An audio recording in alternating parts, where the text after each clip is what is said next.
তোমরা তো দেখেই বুঝতে পারছো যেহেতু নারকেল গাছে উঠছে, তো আজকে আমরা খাবো ডাব। আজকে আমাদের ডাব খাওয়ার মিশন। তো দাদু কিন্তু আমাদের জন্য এই গাছটার নারকেল মানে ডাব রেখেই দিয়েছিল যাতে আমরা এসে খেতে পারি। তো সেও ছোট হলেও কিন্তু বেশ ভালো গাছে উঠতে পারে, খুব সাবধানে উঠছিল এবং এই যে সাবধানে লেবেও গিয়েছিল। আর আমার দুষ্টু পাখি কিন্তু ডাবগুলো কুড়িয়ে কুড়িয়ে আনছিল। বেশ অনেকগুলো ডাব পাড়া হয়েছে, কিন্তু প্রায় 14টা মতন।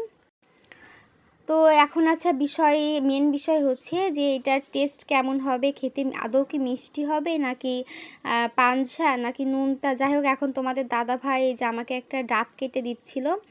তো সে আচ্ছা তেমন একটা ভালো পারে না, তারপরেও দেখুন সে ডাবটা কেটেই ফেলেছে। তো এখন আচ্ছা আমি একটু খেয়ে দেখবো যে এটা মিষ্টি নাকি পানসা। তো এটার একদমই টেস্ট ছিল না, একদম বিচ্ছিরি টেস্ট, মানে পানসাও না মিষ্টিও না, কেমন যেন একটা টেস্ট হয়েছে।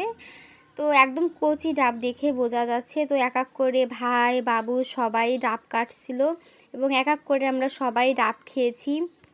তো ডাবের জল যেমনই খেতে হোক না কেন, এটা আছে শরীরের পক্ষে অনেক উপকারী। তো তোমাদের দাদা ভাই আমার দুষ্টু পাখির জন্য গ্লাসের জল ঢেলে দিল এবং সেও খেলো। এই যে আমার দুষ্টু পাখি খেয়ে, সে তো টেস্ট বোঝে না, যাই হোক সে দেখাচ্ছে ইয়ামি ইয়ামি। আর এখানে ভাই আচ্ছা দেখাচ্ছিল যে সে আচ্ছা দা ছাড়া কিভাবে এটা ফাটাতে হয়, তো সেটাই দেখাচ্ছিল আমাদেরকে।